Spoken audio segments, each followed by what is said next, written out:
Friends, law with Ranjana में आपका स्वागत है। फ्रेंड्स, हम लॉ इस वीडियो में हम कानून को जानने का प्रयास करेंगे जो हमारे हितकर हैं, जो शायद हमको नहीं पता है और आम नागरिक के रूप में आपको जानना चाहिए। आपको जानने का अधिकार है, क्योंकि अगर आप कानून नहीं जानेंगे तो आपको कोई भी चीट कर लेगा। तो इसलिए हमको जानने का अधिकार है। और दूसरी बात, अगर आप लॉ स्टूडेंट हैं या लॉ से संबंधित कुछ भी कार्य कर रहे हैं तो आपके लिए बेनिफिशियल है, आम नागरिक के लिए वैसे भी है। तो आज हम स्टार्ट कर देंगे BNS अर्थात भारतीय न्याय संहिता। भाई, यहाँ अगर मैं बात करूँ कि भारतीय न्याय संहिता की ज़रूरत आपको क्यों पड़ी या इसका पहले नाम क्या था, तो आप जैसे कि जानते हैं मोस्ट पॉपुलर रहा है IPC अर्थात इंडियन पेनल कोड, भारतीय दंड संहिता। तो भारतीय दंड संहिता के स्थान पर क्या आया? भारतीय न्याय संहिता 2023 में। देखिए, जब कोई कानून आ गया है तो कानून को लागू करने का भी एक पर्टिकुलर टाइम होता है कि उस फलाना तिथि से ये लागू है, ये आपको पता होना चाहिए। खैर, तो भारतीय दंड संहिता आपकी अब नहीं है अस्तित्व में। अब आपके अस्तित्व में क्या है? हमारे अस्तित्व में क्या है? भारतीय न्याय संहिता। इसी को हम देखेंगे और जो हमारे कानून हैं हमसे संबंधित है उनका हम अध्ययन करेंगे। दोनों लैंग्वेज में आपको इसकी PDF मिल जाएगी, बाइलिंगुअल होगा, बट हम जो प्रयास करेंगे वो हिंदी का करेंगे, क्योंकि हिंदी में मोस्टली सब जानते हैं और ठीक रहता है, उनको समझ में जल्दी आता है। तो क्या है भाई? भारतीय न्याय संहिता 2023 भारत का क्या है? नया आपराधिक कानून है। ठीक है जी, बिल्कुल ठीक है। अब जब कानून आ गया तो उसको लागू करने का कोई तिथि है? जी हाँ, तो ये है 1 जुलाई 2024 से ये पूरे भारत में क्या हो गया? ये लागू हो गया पूरे भारत, अर्थात जो हमारा जम्मू कश्मीर, ये सारा। पहले क्या होता था, जब जम्मू कश्मीर नहीं था, मतलब उसका एक अलग कानून होता था और पूरे इंडिया का एक अलग होता है, बट अब ये पूरे भारत में ये लागू हो गया है। देखिए, 2023 है, 2023 में ये आया, लेकिन ये लागू कब हुआ? तो जब आप परीक्षा देते हैं उसमें ये मोस्टली प्रश्न बन जाते हैं कि भारतीय न्याय संहिता कब लागू हुई। ये आपकी 1 जुलाई 2024 से पूरे भारत में लागू की गई। फिर क्या हुआ कि इस तारीख से जो आपका पुराना था कानून वो ख़त्म। अब ऐसा नहीं है कि पुराने जब आपके केस चल रहे हैं कुछ भी है वो उसके अनुसार चलेंगे, इसके अनुसार नहीं चलेंगे। दूसरी बात, क्या ज़रूरत पड़ गई थी ऐसी कि उसको हटाया? तो भैया सीधी सी ज़रूरत थी कि 1860 का एक कानून है, टाइम टू टाइम परिवर्तन होते रहते हैं, व्यक्ति में होते हैं, प्रकृति में होते हैं। तो वो कानून जो अंग्रेज़ों के ज़माने का था, लागू किया गया था, अब वो समय नहीं रहा है, वो व्यक्ति नहीं रहे हैं, तो उसको भी परिवर्तित करने की आवश्यकता थी। यानी कि जो अंग्रेजी कानून लाए थे उसमें क्या था कि उन्होंने जो भी धाराएं रखी थी अपने मकसद की पहले रख ली थी और हम लोगों के मकसद की बाद में। ठीक है, जब आप देखते हो कि उसमें डकैती है या बलात्कार है तो वो पीछे है, और इसमें क्या है, इसमें सब अलग धारा, मतलब आगे आगे आ गई हैं। पहले काफ़ी थी, अब थोड़ी कम है। ठीक, तो ये थोड़ी सी आवश्यकता थी तो इसको लाया गया है। अब इसका उद्देश्य क्या है? भाई, कोई भी कानून आ रहा है तो उसका उद्देश्य भी होगा। जी हाँ, इसका उद्देश्य है न्याय प्रणाली को सरल बनाना, आधुनिक बनाना और प्रभावी, जो जनहितैषी हो। कोई भी कानून होगा अगर जन के हित में नहीं है तो वो कानून बेकार हो जाएगा। सीधी सी बात। देखिए, इसने क्या कहा? न्याय प्रणाली को सरल बनाना और आधुनिक बनाना। भैया, आधुनिक नहीं था, पुराना कानून इतने टाइम का था तो उसको हटाना आवश्यक था। अब इसकी क्या है भैया? एक है मुख्य विशेषताएँ क्या है? कई धाराएं पहले जैसी हैं, ठीक है, और जबकि कुछ में क्या किया गया? चेंजेस किए गए हैं, कुछ परिवर्तित किए गए हैं, तो वो हम आगे पढ़ेंगे। भाषा को स्पष्ट बनाया गया है और सरल बनाया गया है। फिर नए युग की जो हमारा समय है, वर्तमान समय है, उसके अकॉर्डिंग, उसके अनुसार इसको लागू किया गया, इसको बनाया गया है। अब भैया, बदलने की आवश्यकता क्यों पड़ी? जैसा मैंने अभी बताया था कि ठीक है, उस समय की बात अलग थी, इस समय की अलग है, और कानून ऐसा होना चाहिए जिसमें हम अमेंडमेंट कर सकें, वो भी हम कर रहे थे टाइम टू टाइम, बट उसको पूरा परिवर्तित अपने अनुसार हमने अभी इसको लागू किया है। IPC क्या था? 1860 में अंग्रेजों ने बनाया था। ठीक है। दूसरा, ये कानून औपनिवेशिक सोच पर आधारित था, उनकी सोच पर आधारित था कि कैसे शासन करना क्या है, तो इस पर था। समय के साथ क्या हुआ, चेंज हुए, जैसे कि अब क्या है, अब देखिए क्राइम, आपके ऑनलाइन भी क्राइम हो रहे हैं, कई बदल गए हैं। तो समय के अनुसार अपराधों की स्थिति बदली है, प्रकृति बदली है, और जैसे कि साइबर क्राइम है। ठीक। संगठित अपराध और आतंकवाद, क्या ये पहले था? पहले नहीं था, बिल्कुल नहीं था। साइबर क्राइम था? नहीं था, बिल्कुल नहीं था। तो चेंज हुए हैं, इसके अनुसार हमने इसको बदला। और कई धाराएं जो पुरानी थी, कठिन थी, टफ थी, भाषा की उसकी जो शैली थी वो कठिन थी, जिसे आम लोग समझ नहीं पाते थे, तो इसमें भाषा का सरलीकरण किया गया है। आधुनिक भारत की आवश्यकता अनुसार ये नया कानून जरूरी था, इसलिए इसको हम लाए, और इसका उद्देश्य क्या है? BNS 2023 इसी उद्देश्य के अनुसार लागू की गई है। अब भैया थोड़ा सा हम अंतर देखते हैं। तो कौन कौन कानून बदले थे? भारतीय दंड संहिता, साक्ष्य जो एविडेंस एक्ट है वो बदला है, CRPC बदला है। तो यहाँ हम फिलहाल हम BNS पढ़ रहे हैं, बट इसमें से थोड़ा सा डिफरेंस हम देख लेंगे। IPC क्या था? भारतीय दंड संहिता। गेम में मूवमेंट थोड़ा सा बड़ा कर लें। देखिए, भारतीय दंड संहिता 1860 में लागू हुई, ब्रिटिश काल की थी, अपराध और दंड का प्रावधान किया गया था। अच्छा, मैं यहाँ एक बात बताऊँ, चाहे IPC हो चाहे BNS हो, ये किसकी बात करती हैं? ये केवल ये बताएंगे कि आपको भैया अगर आप ऐसा अपराध करते तो इसके लिए ये सज़ा है। ठीक।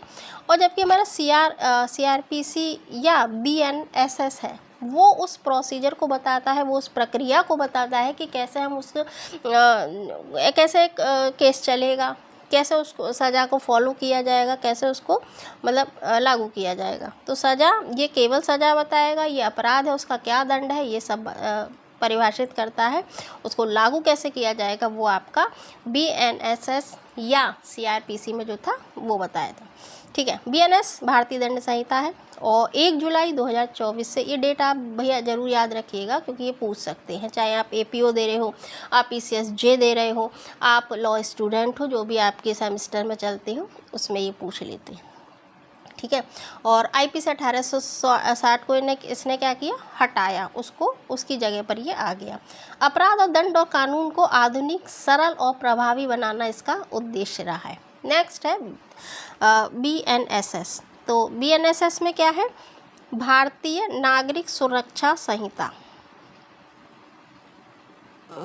ठीक है। 1 जुलाई 24 से ये भी लागू हुआ। CRPC को इसने क्या किया है? प्रतिस्थापित किया गया, यानी उसके स्थान पर यह आया गया है, और आपराधिक प्रक्रिया को इसने सरल, तेज और पारदर्शी बनाना इसका भी उद्देश्य है। नेक्स्ट है BSA अर्थात भारतीय साक्ष्य अधिनियम, एविडेंस। ये भी 1 जुलाई से, तो ये तीनों कानून आपके 1 जुलाई 2024 से लागू हुए हैं। इन्होंने इस कानून ने इंडियन एविडेंस एक्ट जो 1872 का था उसको इसने हटाया है, उसके स्थान पर ये आया है। ठीक है। नेक्स्ट है भैया, इसकी मुख्य विशेषता क्या है? ये में मूवमेंट, हाँ, BNS की मुख्य विशेषता क्या है? तो मुख्य किस विशेषता है कि यह भारतीय दृष्टिकोण पर आधारित है, जो हमारे संविधान के मूल्यों के अनुरूप है। नेक्स्ट है, भारतीय समाज की ज़रूरतों, परिस्थितियों को इसमें ध्यान रखा गया है, तब ये लागू किया गया है। खास महिलाएं और बच्चों की सुरक्षा दृष्टि से इसमें विशेष स्थान उसको दिया गया, किसको? महिलाओं को, और जो बच्चे हैं उनकी सुरक्षा को। साइबर अपराध, मोस्ट इम्पॉर्टेंट, साइबर अपराध, संगठित अपराध, आतंकवाद जैसे जो अपराध हैं उनको इसमें शामिल किया गया है। कानून की भाषा को स्पष्ट किया गया है, सरल किया गया है, समझने योग्य किया गया है। इसमें न्याय को शीघ्र, सरल और सुलभ तरीके से लाने का प्रयास किया गया है। किसमें? भारतीय न्याय संहिता अर्थात BNS। BNS को लागू कब किया गया? किस पर लागू होती है? आप अगर कहें किस पर लागू होती है, हम पर लागू होती है कि उस पर लागू होती है, तो किस पर लागू होती है? BNS 2023 का कानून है, 1 जुलाई 2024 से लागू किया गया है। ये कानून पूरे भारत में लागू है। ठीक है, बिल्कुल सही बात है। अब यह सभी व्यक्तियों पर लागू है, चाहे वो भारतीय हो चाहे विदेशी हो। जो भी अपराध करेगा यहाँ पर करेगा, हमारे भारत में करेगा तो यहाँ का कानून चलेगा। अगर मान लो वो अमेरिका में करता है तो वहाँ का जुरिस्डिक्शन है, वहाँ उसके अकॉर्डिंग। तो यहाँ अगर है तो वो भारतीय नागरिकों की अनुसार, जैसा वो भारतीय है वैसे ही दूसरा अगर कोई व्यक्ति अपराध करता है तो उसके लिए ये कानून काम करेगा। यहाँ पर भी अपराध, जहाँ भी अपराध किया गया है वहाँ यह कानून लागू होगा। और इसने किसका स्थान लिया है? इंडियन पिनल कोड अर्थात भारतीय दंड संहिता को इसने हटाया है, उसकी जगह पर ये आया है। क्या परिवर्तन किए गए हैं? जैसा हमने पहले देखा, इसमें नए अपराध जोड़े गए हैं, आतंकवाद जोड़ा गया, संगठित अपराध, साइबर क्राइम, ऐसे अपराधों को इसमें इंक्लूड किया गया है। महिलाएं, बच्चों को सशक्त बनाया गया, उनसे संबंधित अपराधों को इसमें स्थान दिया गया है। सामुदायिक सेवा यानी कम्युनिटी सर्विस जो सुधारात्मक दृष्टिकोण को बढ़ावा देता है, इसमें इंक्लूड किया गया है। पुराने और अप्रासंगिक प्रावधानों जिनका कोई अस्तित्व नहीं है उनको इसमें हटा दिया गया है। सरल स्पष्ट है, ये हम ऑलरेडी देख चुके हैं। और न्याय की प्रक्रिया को स्पष्ट, तेज, पारदर्शी और पीड़ित केंद्रित यानी जो व्यक्ति पीड़ित है उसको केंद्रित में रखे इसको बनाया गया है। फिर इसकी संरचना कैसी है, इसके चैप्टर एंड सेक्शन कैसे हैं। कुल इसमें अध्याय, भैया ये प्रश्न आपसे ऐसे पूछ लेंगे आप अगर कंपटीशन दे रहे हैं, कंपटीशन की तैयारी कर रहे हैं, एपीओ खास तौर से जुडिशरी का है, पीसीएसजे या लॉ स्टूडेंट, अगर ऑप्शंस में आते हैं तो आप बता सकते हैं। कुल इसमें 23 अध्याय हैं यानी चैप्टर हैं और 356 क्या हैं, धाराएं हैं। उसमें कितनी थी? 511 तो तब थी, और उसमें अंदर ही अंदर जो इंक्लूड ए बी सी ऐसे करके करते रहते वो भी बढ़ गई थी, तो इसमें छोटा कर दिया गया। मतलब ये नहीं कि अपराधी खत्म, जो जरूरी थे, जो हमारे लिए थे, उनको इसमें रखा गया। यह संरचना पुराने आईपीसी 22 अध्याय थे, उसमें 511 धाराएं थी, उनको संक्षिप्त और व्यवस्थित किया गया है। ठीक है, अध्यायों को विषय के अनुसार संबंधित किया गया है और जिसे समझना सरल होगा। कई अनावश्यक धाराओं को हटाया गया है, हटाए तभी तो कम हो गई। ठीक है, नए विषय जैसे ठीक है ये हमने पढ़ लिया है, इंक्लूड किए गए हैं। और संरचना भारतीय समाज की जो वर्तमान में हमारी स्थिति है उसको देखकर इसको बनाया गया है। ठीक है, उस समय की जो स्थिति थी भाई, उस जो अंग्रेजों के काल की थी, उन्होंने अपने अनुसार बनाया था। नेक्स्ट, इसकी प्रमुख परिभाषाएं क्या हैं?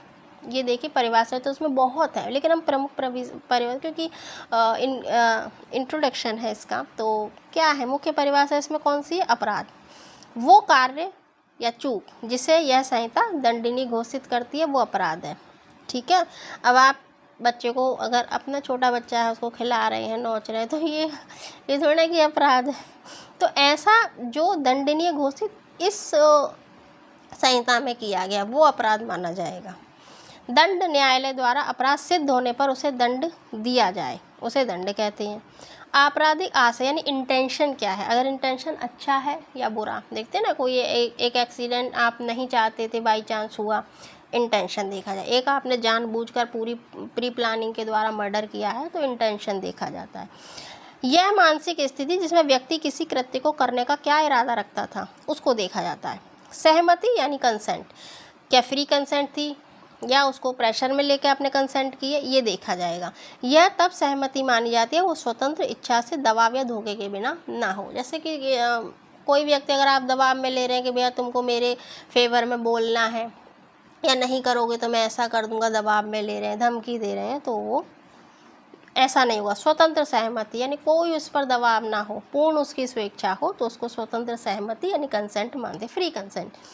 नेक्स्ट है लोक सेवक यानी पब्लिक सर्वेंट। अब पब्लिक सर्वेंट कौन होते हैं? वो व्यक्ति जो विधि द्वारा लोक सेवक के रूप में परिभाषित किया गया हो। ठीक है, और महिला अर्थात विमेन, इस संहिता में महिला का अर्थ पुरुष द्वारा जन्मी जैविक स्त्री से है। ये परिभाषा आपसे पूछ लेंगे कि भाई अपराध आशय क्या है, तो वो 4 ऑप्शन दे देंगे, जो आपको सही लगे वो आप उसमें दीजिएगा। तो ये भारतीय न्याय संहिता है और आई होप आपको ये समझ में आया होगा। आपसे संबंधित कानून है, आपको जागरूक होना चाहिए, है भी, कोई नो डाउट। तो इसके आगे हम दूसरे चैप्टर में पढ़ेंगे और इसको देखिए, समझिए और पढ़िए। अगर आपको इसको PDF लिखनी है हिंदी इंग्लिश में, जैसा आप चाहें ले लीजिए। तो जुड़े रहिए लॉ विद रंजना के साथ, फिर मिलते हैं। धन्यवाद, शुभ दिन।